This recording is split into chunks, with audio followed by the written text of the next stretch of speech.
Shannon, welcome to the podcast. I'm so excited for you to be here today. Thank you. So nice to see you, Yulia, and thank you for inviting me. I'm happy to be here.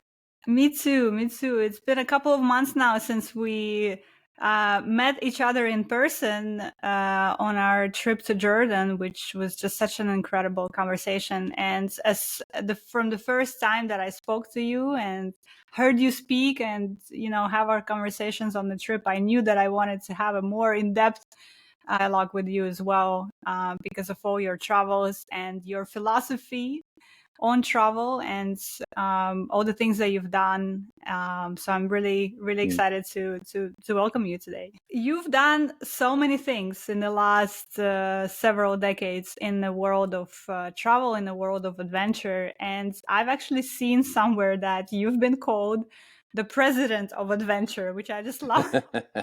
Love that title so much. So what do you love about adventure travel, and where does it come from for you? Where are the roots of that love for adventure travel lie for you?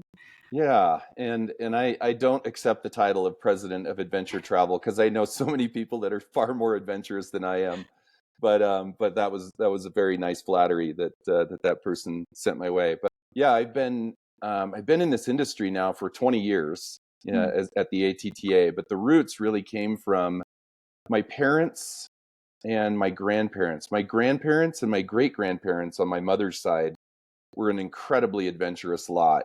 I have a photo from the very early 1900s of a vehicle that my great grandfather had modified to be a camper, basically a camper SUV from like a Model A Ford or something like that. Just a crazy photo.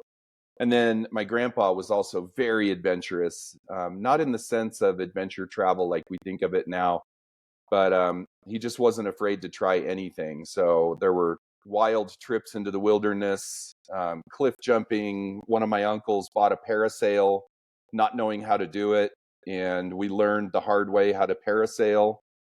Thankfully, everybody lived. So I think the spirit of adventure in my family was really strong. And then also honestly, it was books growing up. I grew up in a mountain town in Colorado, but I read about faraway places. I was obsessed with Africa and the South Pacific and Asia. And then I went on my first trip to Fiji with a church group that was going to basically help out with projects. And I was 17 years old and lived in a pup tent the entire summer, used an outhouse, bathed in the river. And interestingly, I'm going to get to go back to Fiji this December. It will have been 38 years since I was there. And so it really was a combination of family, the books. And then when I was 13, my parents left Denver and we moved to the small mountain town of Salida, Colorado, which should actually be Salida, Colorado, said correctly. But everybody says Salida. And that was where it really blew up, where my parents knew that they had taken us away from our friends and connections in Denver. And so the give was, they said, anytime you want to spend in the outdoors, you just go for it. And so we were like feral children in the mountains. and I love that. Just explored like mad wherever our bikes would take us. And so that's really where it started for me. I love that so much, Shannon. And what you said about your great grandparents setting off and doing those explorations, I often think about that actually, how travel or how exploring must have been like back then when the world was so much less connected in a way, right? And you could get lost and there was no way for you to pick up a cell phone and say, hey, I'm in trouble. For whatever reason, there was actually not even phones in most of those places. So the adventure was real. Absolutely. Yeah. Absolutely. And I think today, in today's world, actually one of the last places on earth where I feel like it's still possible, I've experienced that a couple of years ago, was in Mongolia. Because we actually got lost in Mongolia, believe it or not, because my guide and my driver there, they weren't using Google Maps. They were using a paper map. And driving in the middle of nowhere in the steppe, and there is no road. We're just kind of northeast direction, and Right. we ended up getting lost. And it was so incredibly thrilling for me that we actually got lost, because we don't experience that anymore. Right. I was in Mongolia in November, and our group got temporarily lost. Also, we were Mm-hmm. looking at a paper map. It was only a couple of hours, but it turned what was supposed to be a 4-hour drive into closer to an 8-hour drive to get to the camp that we were staying in. Yeah. So I can totally relate. I love that. So, uh, how do you define then adventure travel? Because I feel like there's maybe different ideas about what adventure travel is.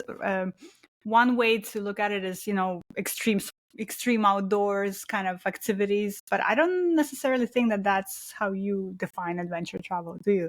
no, and it's the question. It is the one consistent question I've gotten for the last 20 years that I've been doing this is how do you define it? And so we did a consumer study many, many years ago, talked to travelers to get a sense of what do they consider to be adventure travel. And we left a lot of it open-ended. And so it was a lot of work Mm-hmm. compiling all those responses. I think we got more than 1,000 responses. Wow. And what emerged were three patterns, and that was nature, culture, and physical activity. So it Love became that. apparent that adventure to, let's say, my mother is going to be different than adventure for my brother, my younger brother. But adventure should be accessible for anybody, and an adventure can look really differently for different people. Mm-hmm. So we came up with a more of a guardrails around the definition versus a crisp definition. I've seen Mm-hmm. people put crisp definitions out there. They never ring true for me. One of them is like adventure travel must involve risk and danger, and I thought no, it absolutely does not need to be defined that way. So Yeah. what we realized is it involved an immersion into a culture, a local culture, being in nature, experiencing nature, and then also some sort of physical activity. So Mm-hmm. it also made it a little more clear as to what does not fit into adventure. So if you're getting on a big cruise ship, you can go to other countries, but if you're not interacting with the locals, if you're not being active, by our definition, and which is created by travelers, it doesn't really fit into adventure travel. And no, Vegas is not travel or adventure travel. People often Gotcha. throw that one in there. So really, it's about human powered stuff. It's getting out into nature, meeting other people, and doing it in an active way, kind of like we did on our trip in Jordan.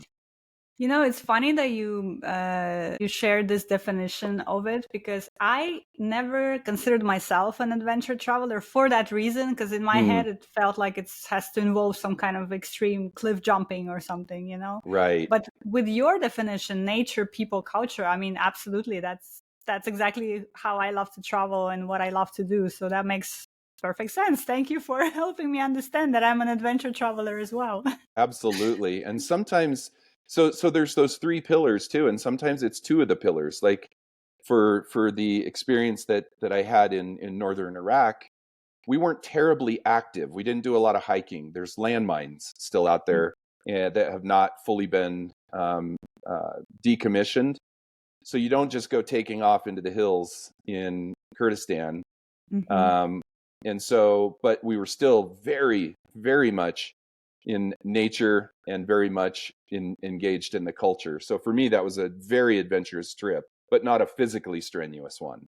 So you can sort of see how it's like almost like a target with rings. And if you have all those three things, then you're in the center of adventure travel. I love that. I love that. And great that you mentioned Kurdistan, because that's actually one of the reasons why I wanted to talk to you so much. Because when I heard that you went to Kurdistan a couple of years ago with your son, Ashton, then I knew that I wanted to hear more about that trip, because that's a destination that you don't hear a lot about Right. in the mainstream sort of media, and also mainstream traveler circles and communities. So what brought you to Kurdistan? Well, it goes back clear to 2009, and it's actually connected to my experience with Jordan and Mm, love for traveling to Jordan. My very first time there, in 2009 to Jordan, I was looking at a map because I have to admit I wasn't totally familiar with that part of the world. And I saw that Kurdistan was right next door. And I had an uncle who had done some work with Kurdish refugees many years ago. And I remember these men with giant mustache and chain smoking and really stern faces showing up at his house. And he would be working with them in the US. And then he moved to Germany, he and his wife and their kids moved to Germany for more than a decade to work with Kurdish refugees. And so I always had this fascination with Kurdistan. And when I saw it was a 2-hour flight from Amman to Erbil, I thought, I'm going to do this after Jordan Travel Mart. So I did. And I contacted the Kurdistan Tourism Bureau, I think it was back then. I'm not sure exactly, but contacted and said, hey, if I get myself there, would you show me around? I would love to see it. And they came back and said, absolutely. I was like, okay, here we go. After the event in Jordan, I flew to Erbil and did a week tour with the tourism department. And it just blew my mind. But it wasn't done by a proper tour guide. And so the challenge was that even a lot of the locals aren't totally familiar with all the history. So after I went, I met this American who had lived there for 17 years and was building a tour company. And he said, did you know you were in the place that is based on legend where the 3 wise men came from in the Bible, following the star? And I said, no, I didn't know that. Yeah. And he said, did you know that you were in the place where Alexander the Great, basically conquered Persia? And I said, no, I didn't know that. And so it just stuck in my head that I had been to an amazing place, but hadn't really gotten the full experience. So over the years, I built the relationship with the American gentleman who has a company there called Explore Mesopotamia, and contacted him in 2017 and said, hey, I'm going to be in Jordan. I'd love to come and see Jordan with your team. And so we made it make sense for Kurdistan and for him. We brought a writer and a tourism development person and a photographer. We ended up, the Tim Neville, who wrote the story, and ended up on the Sunday New York Times front page of the travel section. Cool. About our journey. So an incredible hit for the region in a positive way, because so much negative happens in that area. And we just had this mind-blowing trip. My son and I, he turned 17 on that trip. Wow. And he had a Kurdish birthday cake. Actually, 2 different people brought him birthday cakes. We had 2 cakes. But the things we saw were just unlike anything else I've ever seen. And there's hardly any tourists there, certainly very few from the West. And so we saw the plains of Nineveh. We saw the tomb of Nahum. We went to, those were the amazing things. The amazing but dark were Saddam's, I think it's called the Red Prison, the torture prison of Saddam Hussein. And we saw the town that had made global news because everyone had been gassed by Saddam and his troops. So it was like a yo-yo between these precious, amazing places and people, and then these just horror stories of what had gone on even in just the last 20 years. And then, we went to the Lalish, I think is the way it's pronounced. It's the sacred center of the Yazidi people. Mm-hmm. And they were super welcoming. You walk into this village, you have to take your shoes off. You have to be barefoot. But they let us go through their I'm sorry, I can't remember the exact term for it, but basically their holy building. Mm-hmm. And there were some rooms where they're like, no visitors can go in there, but you're welcome to walk through this path. And the floor was actually, it felt like you were walking on wax because of hundreds of years of candles being burned in that place. There was no electricity inside, if my memory is correct. It was all candle. And so it was just this deep immersion into the culture. And then with the backdrop of the incredible mountains of Kurdistan, and then the food, the generosity. We drank so much tea. Everybody said, come sit down, come sit, have a tea. So we ingested a lot of tea and sugar. Which is very, very to be expected in that part of the world, right? So hospitable, incredible.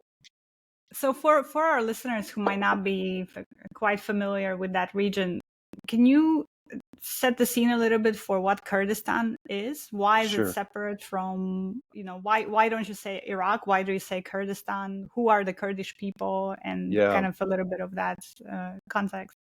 Yeah, and apologies to anybody who knows a lot more than I do about the subject, because I'm sure I'm not getting it 100% right. But my understanding is that the Kurdish people obviously have an ancient history, and Mm-hmm. we're in that part of the world. And so today the Kurds are primarily in Iraq, Iran, Syria, and Turkey.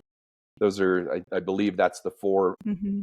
And there's been many movements over the years to try to by Kurds to have their own state, and it has not been successful, especially in the time of Saddam and the lack of stability. The northern three provinces of Iraq coalesced and became Kurdistan. Mm. In their minds, it is their country, and yet it still falls within the border of Iraq.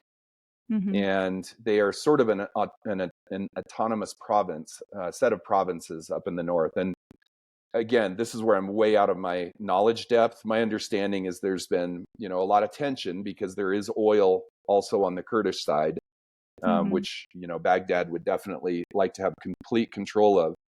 But it's Mm-hmm. also been known as sort of like a donut hole. I made that up, a donut hole of safety in that area, where there's conflict on all sides. And I do remember this. I heard this multiple times. A Kurdish saying is, the Kurds have no friends but the mountains. Mm-hmm. And so they would hide in the mountains during massive conflicts with Iran, with Saddam, with Turkey. Mm-hmm. So it's a super complicated scenario. But inside Kurdistan, the two times that I was there, it was incredibly safe. You rarely hear about violence happening on the on in the global news about Kurdistan itself. Right. And I would just say from an American perspective, it also is one of the friendliest places in that part of the world for an American to be, because Americans did help with many of the challenges around Saddam.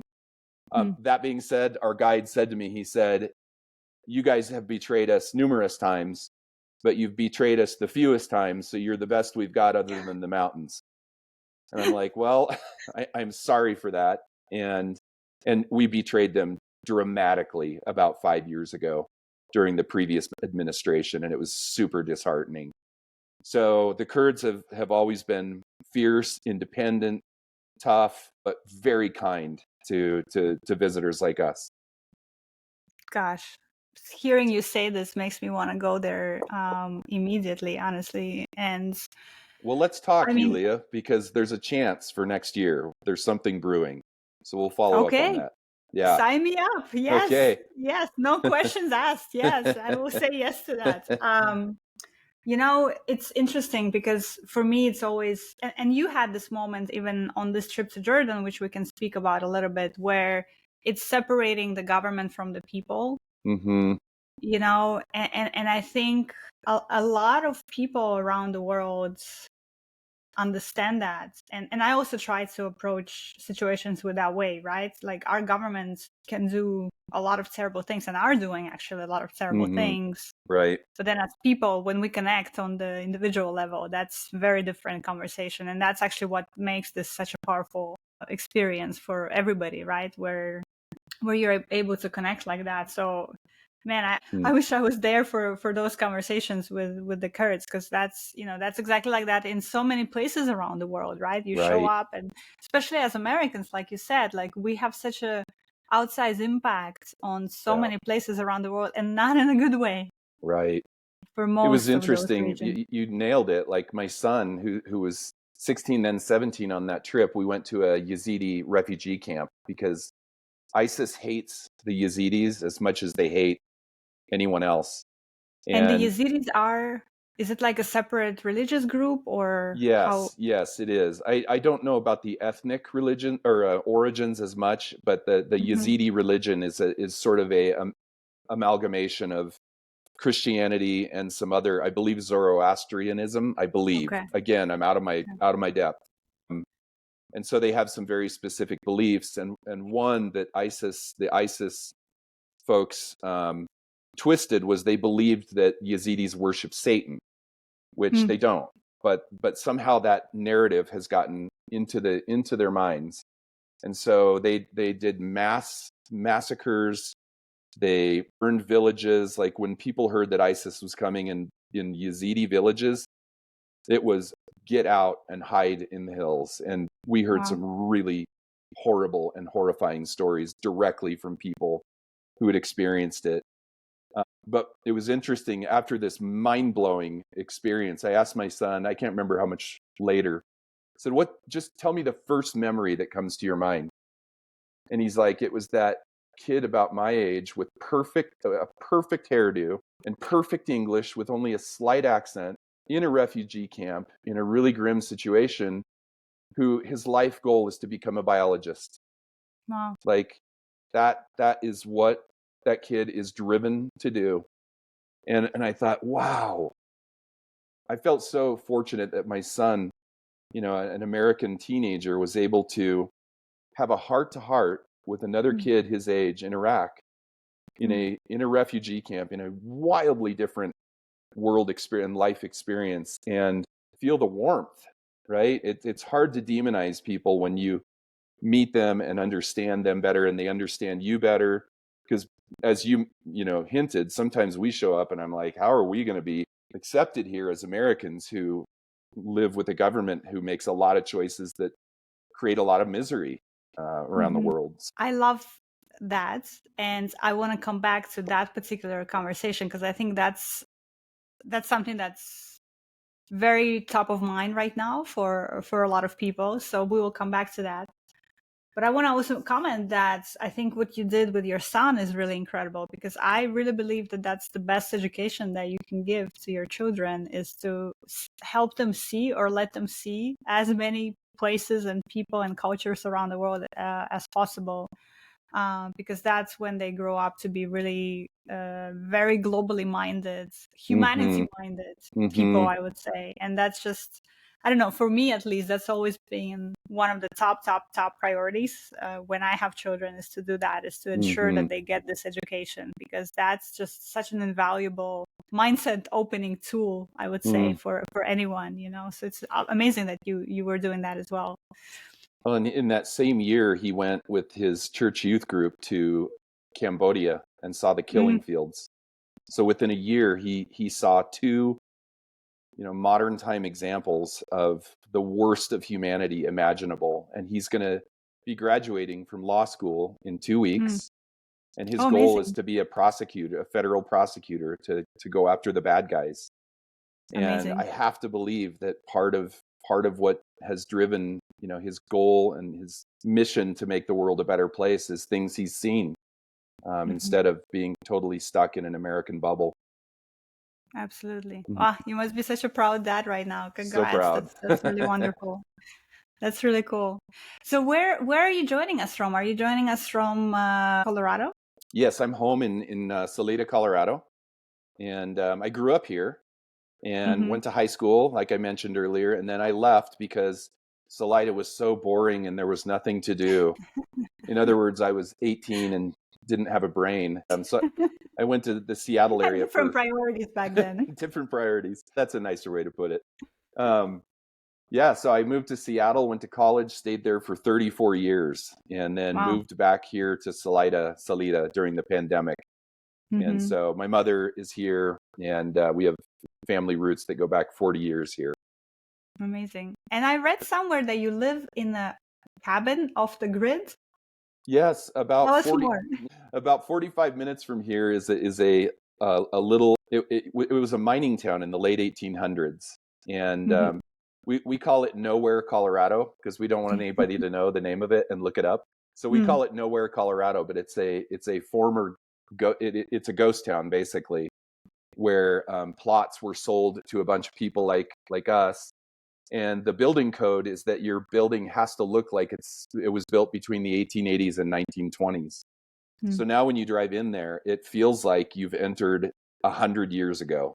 And Wow. you can do whatever you want on the inside of your building, but on the outside it has to look real. So the building that we bought was actually a rebuild of the former saloon of the town Mm. on the same site as where that saloon Okay. was. And Wow. so the miners would come out of the hills, and there was the first chance saloon, and then there was our saloon 100 plus years ago. And so Mm-hmm. this guy rebuilt it and has no power and no running water. But because it was the pandemic and the travel business was so horrific, we basically said, let's sell our house, reduce our risk, and move to that cabin. We had bought the cabin a few years previously because I wanted a connection to Salida area. Mm-hmm. So we reduced our monthly cost to almost zero. It was Wow. gas and groceries. Lost 10 kilograms from chopping wood and hauling water from a neighbor's well. And we Wow. lived there 9 months over the winter and spent almost every day hiking. We did it as the little work that we could do during COVID, Mm-hmm. Mm-hmm. but spent a ton of time just out in the wilderness wandering. And it Mm. was just a magical experience. I can relate to that so much because literally yesterday I landed from Crete. I Mm, spent 6 days in Crete mm, on assignment. And what really struck me about Crete, it was my second time there, but what really struck me is that you literally live in nature. mm. Even though there is development, even though, of course, there's houses and buildings and roads, the island itself is still wild. Yeah. And it has Wow. remained wild, I didn't And know that. so, Mm, yeah, it's really excellent. There is villages, there's roads, there's all of mm. that, but literally 2 minutes, step outside the village, 2 minutes, and you're in the wild, and it feels very wild, Yeah. And the impact that it has made on me, even in the 5 days that I was there, and how heavy-hearted I was to return back to the city here in Chicago. Even though I love Chicago, of course, there's great things here, but I'm in a stage of my life where I'm looking for that mythical place where I can have both, maybe, where I can Mm-hmm. feel like I live in nature and feel that incredible impact of it, Yeah. and also have all the things that, as a curious person living this life would want to have. But I feel like it's tough in the cities, especially in the States, in the cities. It's so tough. Like the stress level goes up immediately as soon as you land back, Yes. you know? Oh, yes. I mean, you're describing exactly us. And in fact, the first time that I went to the Denver airport to pick somebody up during that time frame, I've never been somebody that has anxiety. I Mm, walked into that airport and I had anxiety. It was yeah. crowded, it was loud, and we had lived for 9 months with 7 neighbors. There were 7 other people living up there, and hardy Love that. people, a different breed of human entirely. It was super special. And in fact, when we bought the place, the guy who built it said, "You should know that we found a deer killed in the yard last year by a mountain lion. So just keep your antennae up. Mm-hmm. You're in the Mm-hmm. wilderness now." But we loved it. We go back up there every chance we get and disappear whenever we can. Love that.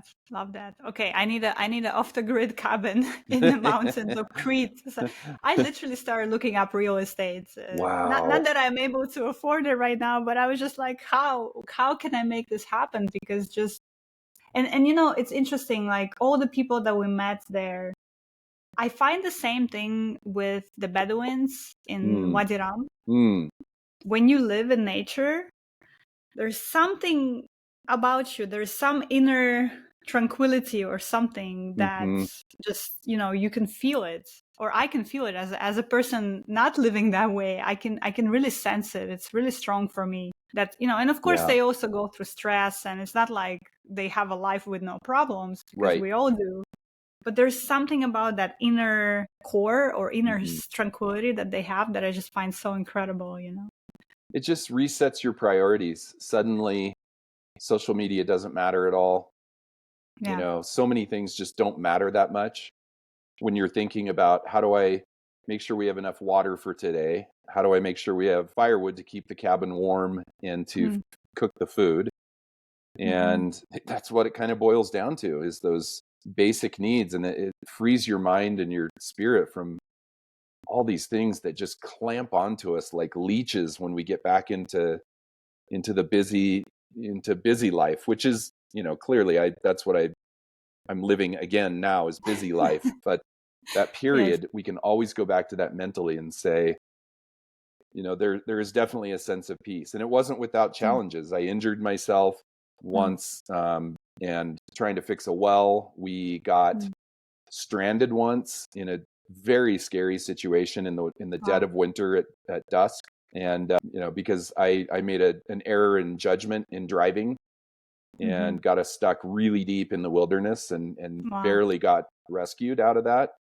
So it's not without its stresses, but they're very different. I'm not worrying about taxes or insurance or, my commute. You're worrying about how do you stay alive and put food and get water and take care of yourself. So it's funny. It seems to me that we kind of made a full circle here with our, let's say, human development, because for a long time, we talked about Maslow's hierarchy of needs, right? Where you fulfill the basic needs and then you can advance to the next. So a lot of us are kind of reaching the top of that pyramid, and we're finding that in order to feel happy, we need to go back to the base of the pyramid, actually. Yeah. It's interesting. Yeah. It is so interesting. And it's because we're so modern now. And the modern stresses are overwhelming, and you throw social media on that, and you hear about the levels of depression in young people that can be directly linked to social media. I'm glad I didn't grow up with it. And so I worry about that generation that's totally divorced from the land, from nature, from the risks of wilderness, from meeting people who are not like yourself. I'm worried about this generation. I think connecting to nature, getting your hands in the earth, chopping your own wood, carrying your own water, it's very good for human beings. Yeah. It's so recentering. Yeah. And powerful too. And I'm right there with you too. I think about that a lot. I do see, particularly in places like Jordan, I come to Jordan a lot as well. And in the past, I would say 5 years, 4 to 5 years, I've started seeing a lot more younger people coming back to those ideas that we just discussed, being part of the land, taking care of the land, building community together, and doing it in such a smart and beautiful, and even I would say design oriented way, if that makes sense, that you just want to be a part of all of that. And we even met people like that on our trip, people like Rakan, yes, Mehyar, founder of Karab House, and others, which are just such inspiring people. Incredible. And you just want to be part of what they're doing, Yes. Not to mention having one of the best meals of your life. Oh my God.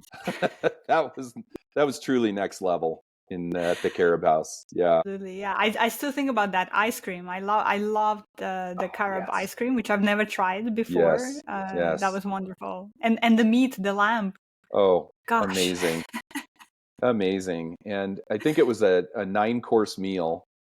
And I think 7 of the courses were vegetarian, and it was out of this world food. I remember looking around the table afterwards. There were about 20 of us. I'm like, is this top 10 meal for everybody in life? And everybody raised their hand or cheered, or everybody. There was a lot of assent that it was truly one of the best meals. Absolutely.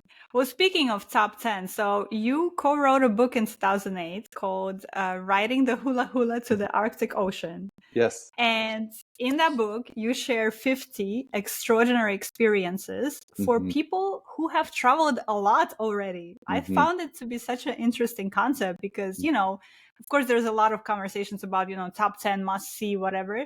But this is specifically for people who have already done and seen a lot, which I would put myself in that category. So I'm very curious to know what are some of the recommendations in the book for someone like me who has seen and done a lot already.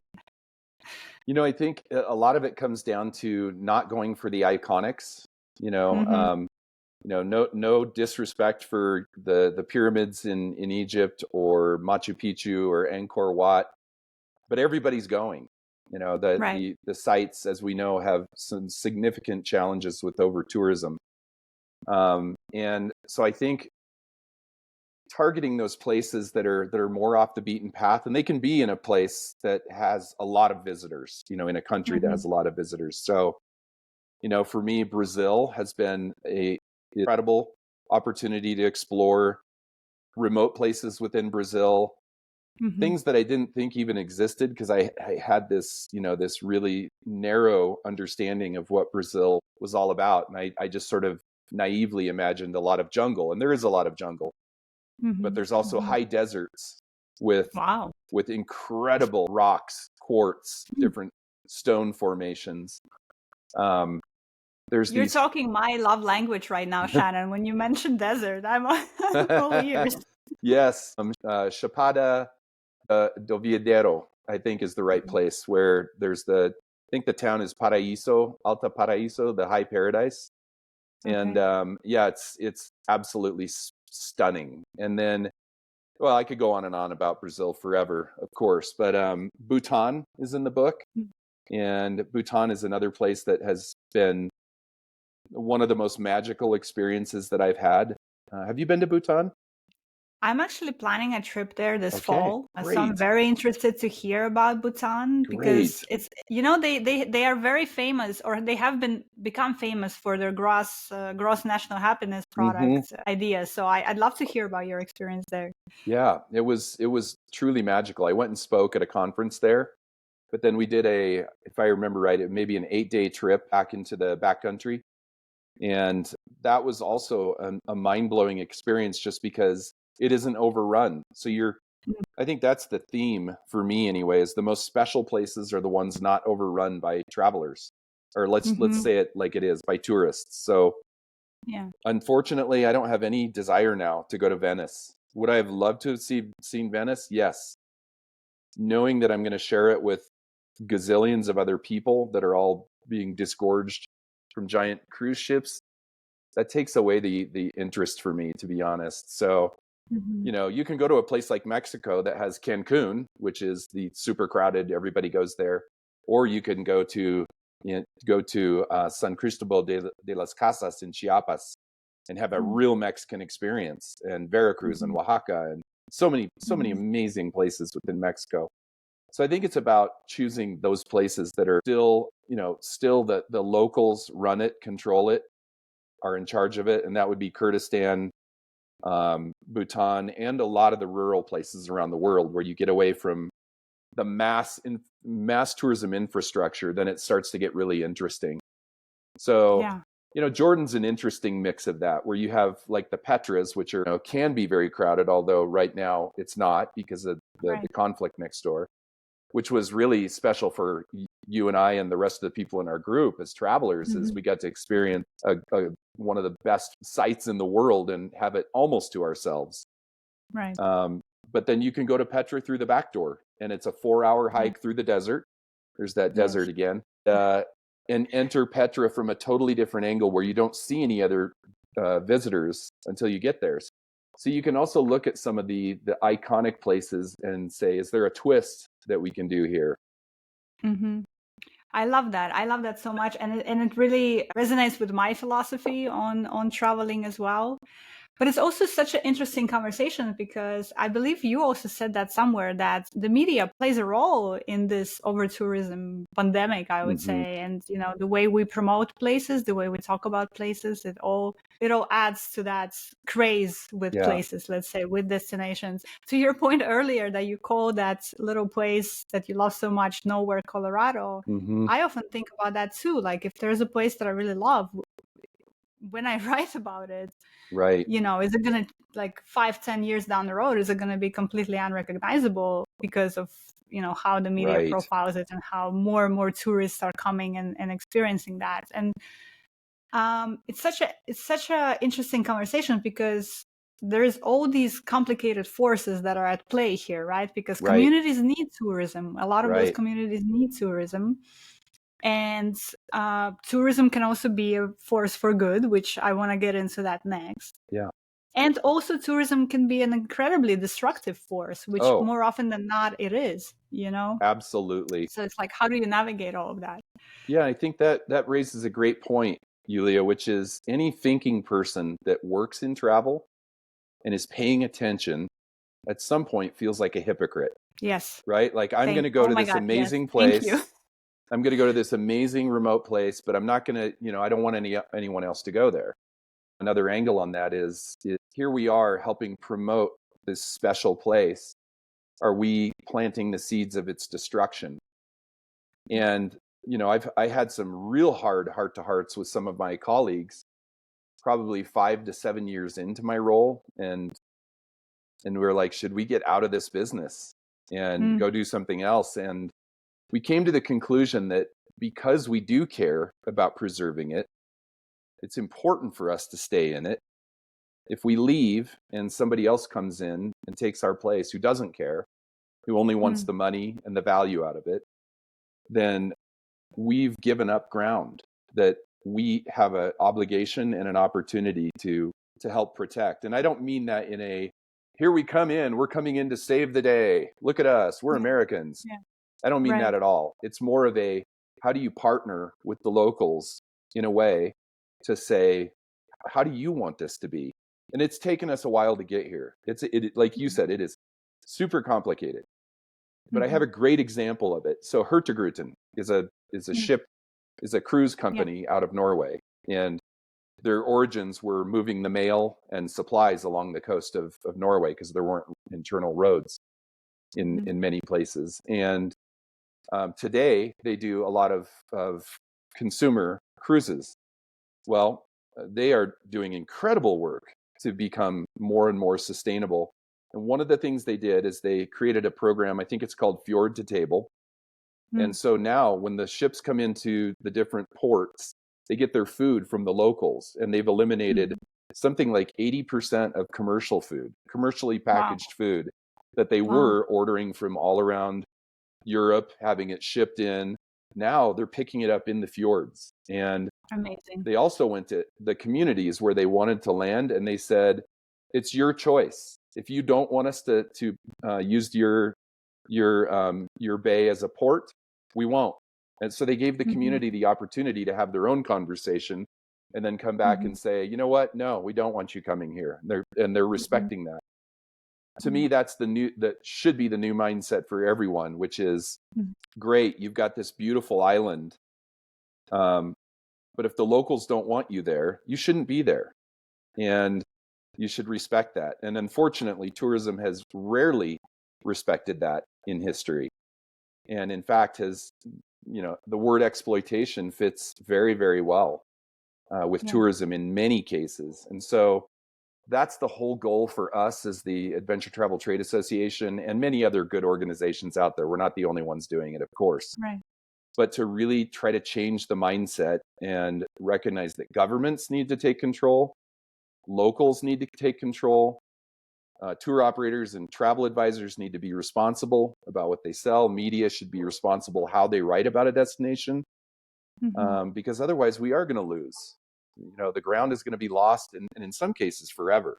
Like you can't bring back a culture that has died. You can't bring back a species that's now extinct. And so tourism has a big responsibility to do better. It's so urgent and also so inspiring for me to hear you talk about that, Shannon, because I agree. Like, I loved hearing that you guys had that heart-to-heart conversation some time ago about, like, should we leave this business? I often feel the same about media, particularly recently, which again we'll get into in a second, because of how mainstream media is covering what's happening in Gaza, for example. Right. But I also had a conversation like that with a friend recently, and she told me, Yulia, if you leave, there's going to be one less voice that has something different to say about this. I totally agree, and would I would put a stamp on that and say that is absolutely our philosophy now. Is the good people should stay. People who care should stay in, even when it's hard to watch sometimes. Yeah. Yeah. I relate to that, Shannon. Yeah. But it's also So it tells me, it kind of makes me think that you have your work cut out for yourself, because what you just described, governments, tour operators, local communities, travelers, media, all working in this one direction, that is a tough thing to pull out. And not that it's not being pulled out, right? You just had a great example of Hurtigruten, and there's others as well that come to mind. But if you want it to be done on a global scale, Mm-hmm. where most communities around the world are operating like that, I feel like we still have a very long way to go. So definitely Yeah, your work is cut out for your. for sure. And yet, like you said, it's also inspiring. We love it. We worked with Peru, who's got Mm. Machu Picchu, and Mm-hmm. they said, look, we don't want to direct any more tourists towards Machu Picchu because it's already nearly overrun. We're having Right. to control it. So we did a program with them called Adventure Week, and we brought buyers and media, Mm-hmm. and we split them into two groups, and they went to different places in Peru, and they never went to Machu Picchu. Oh, It love was it. not on the itinerary for either group of the buyers and media. So they were able to come back and tell stories and show pictures and put into their catalogs. Come see this side of Peru, and let's disperse the visitors out. It helps with the over tourism in that iconic place, and it also pushes the money out to the Mm. further regions where it can be vital in putting food on the Mm-hmm. table and Yeah. improving quality of life. Yeah, there's no one size fits all. And the guy who run, I believe it was, I'm trying to think who said this. I want to attribute it to Planetara, who said Mm. it is so easy to get sustainable tourism wrong.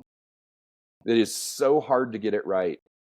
Mm. And you have to approach each situation understanding, what's actually going on there. And so that requires for the locals to have a stake in it, Mm. not to be as a sideshow.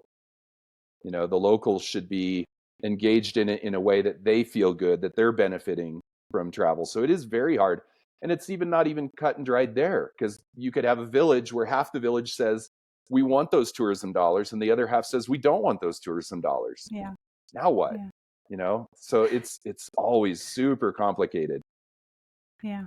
Yeah. But if there's anyone who can make this complicated issue more manageable and digestible, I would say it's you, Shannon, and your team and all the work that you guys are doing. So I just want to give a shout out to Adventure Travel Trade Association. If you guys are interested in traveling in the way that Shannon and I have been discussing today, definitely check out their work. They have a lot of resources. They have a lot of events and things that they're doing, webinars, in-person events, newsletters. There's different ways to get involved. And also, I want to just touch briefly upon your Tomorrow's Air initiative, because that's something that I actually didn't know that that you were doing all of that as well, in addition to all the other work that you're doing. So tell us more about Tomorrow's Air. Well, I would love to. Let me, before I walk away, having our horn tooted, which I do work with an incredible team of people who are Mm-hmm. absolutely mission oriented, but also our membership is full of Mm. thousands of people who are doing exactly what I just described. And so we're Yeah. learning from them, and they're inspiring us. Like, we couldn't do it without our community of these hundreds and hundreds of adventure travel companies and destinations, and thousands of people within that have that same motivation and mindset. So I Mm. want to be clear that we're not, carrying a flag in the lonely desert on our own. That we have an army, a huge army of amazing mission-driven people through our members and others. So I love that. it really is a community, and I love it. I love it to death. That was the scariest thing about COVID, is thinking of it all falling apart completely, which Mm-hmm. it didn't, thankfully. Yeah, Tomorrow's Air is our climate action effort. And we started a program for carbon offsets back probably a decade ago, I think. And as time went on and science came out and exposés were done and lots of things were revealed, we became increasingly uncomfortable with carbon offsets as a sole strategy, Mm. and felt like it's clear we need to do something. So what's that going to be? So we created, through Christina Beckman and her friend Nim de Swart, they met in Australia, or I'm sorry, in Antarctica on a on a trip that was focused on climate and came back absolutely motivated. ATTA green lighted it internally. COVID hit, and we had to make really, really hard decisions about it because it drove no revenue. It was, it was an effort for good, and yet it was survival mode.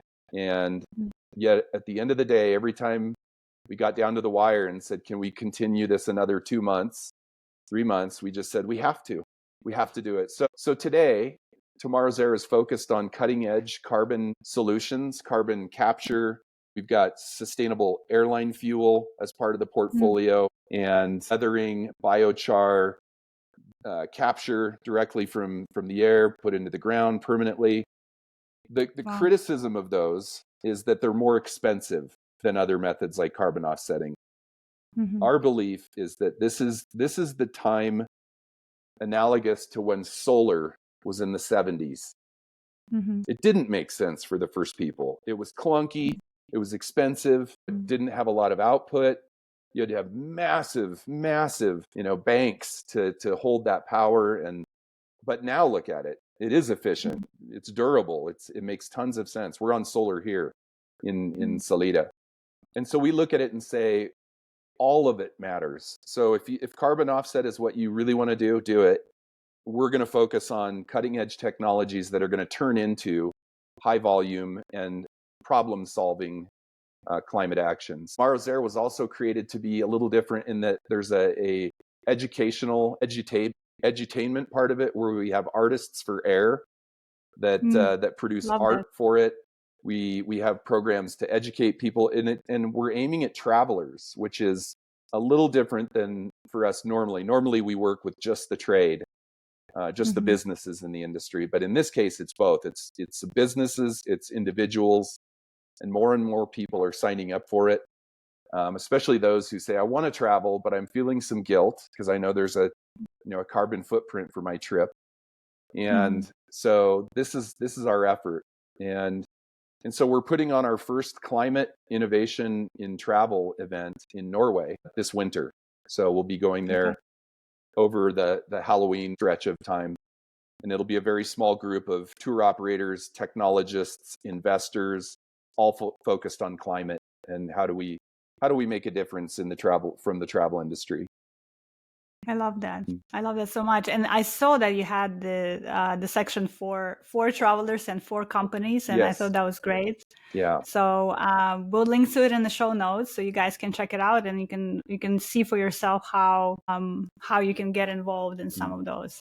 Super. So I want to get into kind of this final topic of our conversation today, even though I feel like we need to talk more because we just barely scratched the surface on some of these. But I feel like you and I connected first, Shannon, because we hold a very similar orientation or very similar beliefs in that the power of travel is on centering humanity and centering people and learning about people who we meet on our travels, and learning and understanding that we're actually not that much different from each other. No matter where we go, sure, we have different cultural preferences, different traditions and things like that, but at the end of the day, our shared humanity is really powerful. And that's what really makes this such a powerful experience for everyone involved, right? And I even saw you say somewhere that maybe we as humans could inoculate ourselves against some of the future disasters by having people meet and understand each other.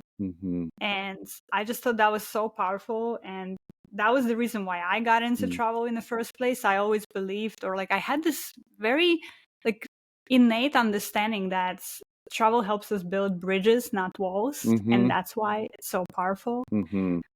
However, recently, right now, I would say, we are living in the middle of what I would call our generation's Vietnam moment, where people around the world are protesting for Palestine. There is protests on campus where students are showing up and saying, we stand up for what we feel is right. There is police violently meeting those peaceful protests. And I just want to ask you, what do you feel we as travelers can do to meet this moment right now? Because on one hand, we have this very powerful understanding of what, this deep understanding of what travel can be. Mm-hmm. But on the other hand, there is so much pain and so much strife and so much desire for justice, I would say, Mm-hmm. Right. coming. Right. So how do you see this moment right now? What do you think we as travelers can do to meet this moment? And as humans, right? Yeah. It's a great question. Having been privileged enough to be able to be in Jordan and walk up to the Israeli border at Bethany beyond the Jordan where Jesus was baptized, and archaeologists have decided that's the spot. But being right at the border of Israel during, what we know was going on next door. And then talking with some of the locals in depth. My final night in Jordan, I ended up talking to a shopkeeper for about half an hour. And he really opened up. I think about what the shopkeeper said. And the rest of our group was still shopping and I was done. So I just hung out, and he was open to chatting. And so said, how's business? And that opened the door. He's like, it's terrible. And I'm like, I'm sure. And then he just opened up and he kept apologizing. He's like, I'm so sorry for blabbing. I'm like, no, man, talk. I'm sure this is, important for you to say, and it's important for me to hear. And, he went straight there and he said, what Hamas did was wrong. And what Israel is doing now is wrong. And it's all wrong. And he said, I have an Israeli friend that I play video games with, and we talk online. And when this erupted, I was afraid, is he going to cut me off? Is he going to hate me now? And instead, his Jewish friend said, our grandparents would be ashamed of us, would be ashamed of what's happening right now. And, it got very emotional. We ended up hugging at the end, and we're friends on Instagram now. And so that for me was a really powerful, because he's lost, I think, 14 relatives so far. And he believes he will never get to go back to Gaza again, which is where he was born and lived the first 3 years of his life. So I defer to people who are deeply in it. But what can a traveler do? Go. And I'll tell you a crazy story that I'd kind of forgotten about. I was in South Africa it was in Joburg, about probably 2007 or 8. So early in my career in travel. And I was in a cab, and the driver was black, and we were talking. And I said, so tell me about how the tourists that come here. And he got really serious, and he said, one of them changed my life forever. Wow. So he grew up in the apartheid era, and he said, one of my goals in life was to kill a white person. Wow. I was intent on killing a white person. And I was a cab driver back then, and I picked up a guy from Scotland. So whoever this guy is from Scotland, God bless you. The guy from Scotland got in the cab, was respectful, and said, hello, sir, how are you? And he said, no one had ever called me sir before. And he kind of broke down a little bit in the cab. And he's like, it buckled me. I realized that this was a wonderful human being, but I only had one image in my head. And so I'm sure that Scottish guy never knew the impact that he had on that cab driver. I doubt the cab driver told him, hey, I was thinking about this.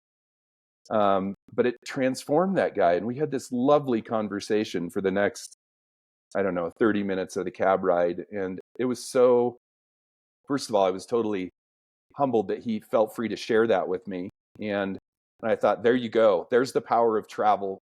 When people are kind and humble and respectful, you can go almost anywhere, unless you're like, it's the severe conflict zone.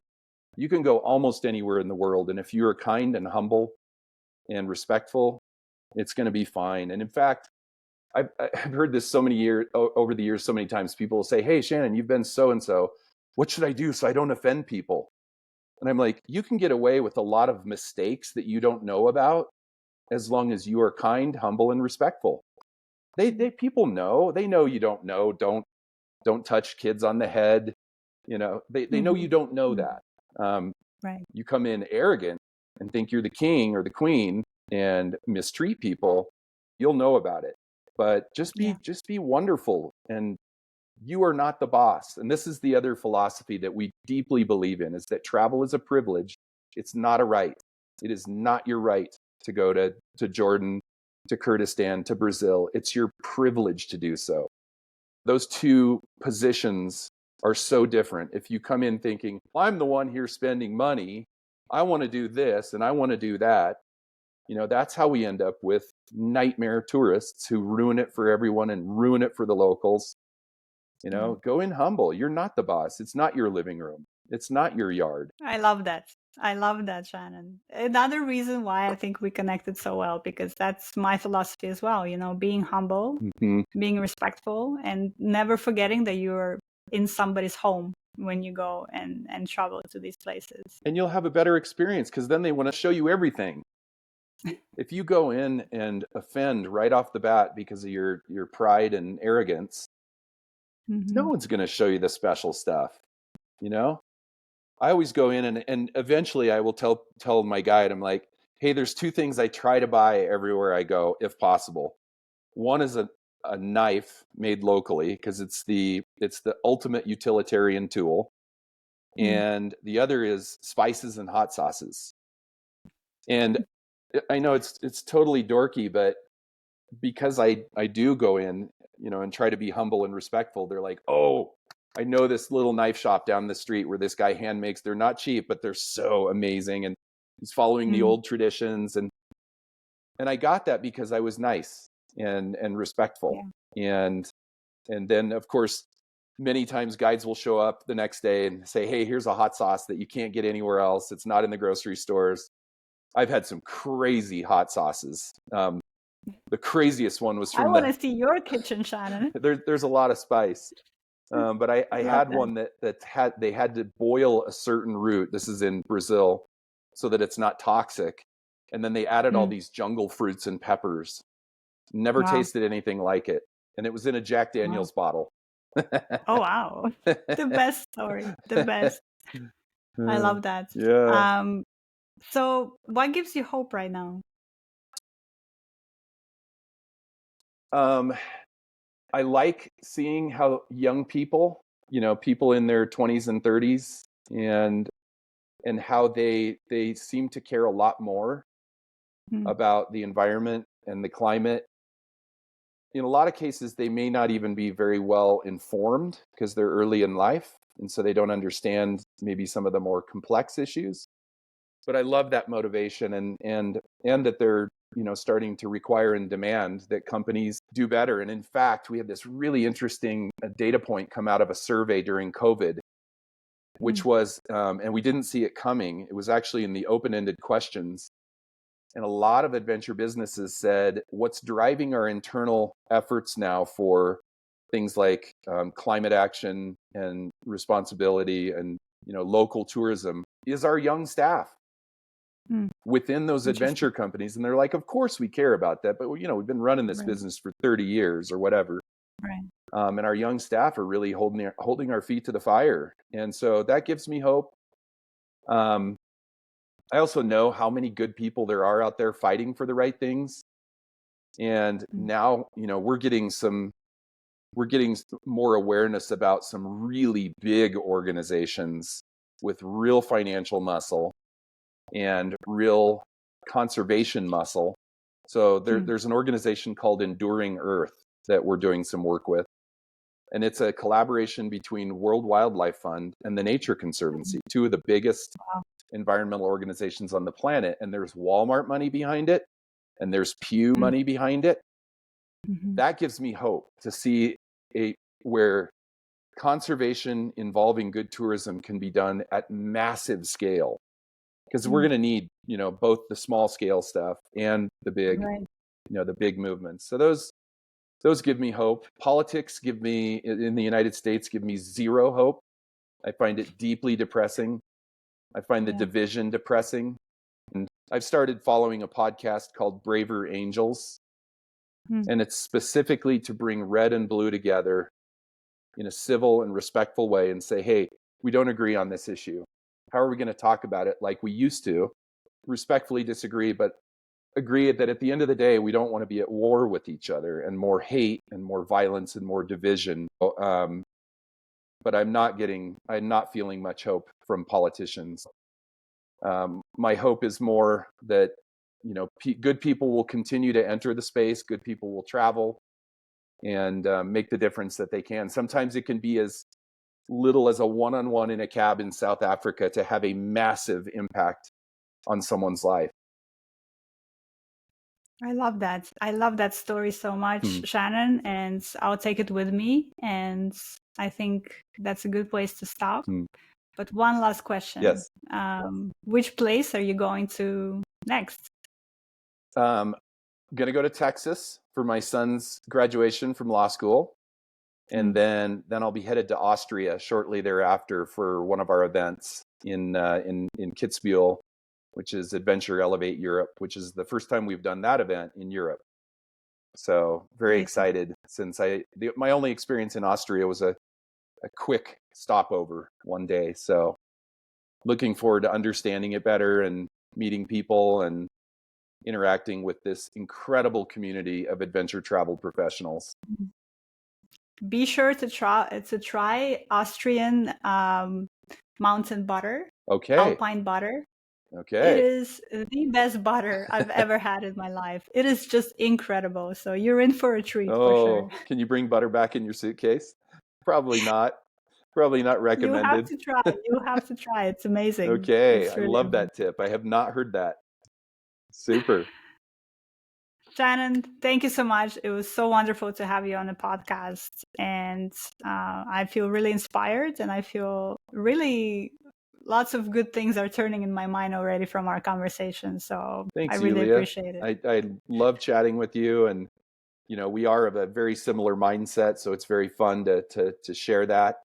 And hopefully people will be inspired by something that we said today, and see that they can make a real difference, whether they're a business or a traveler. We are soft ambassadors everywhere we go. That is so true. So true.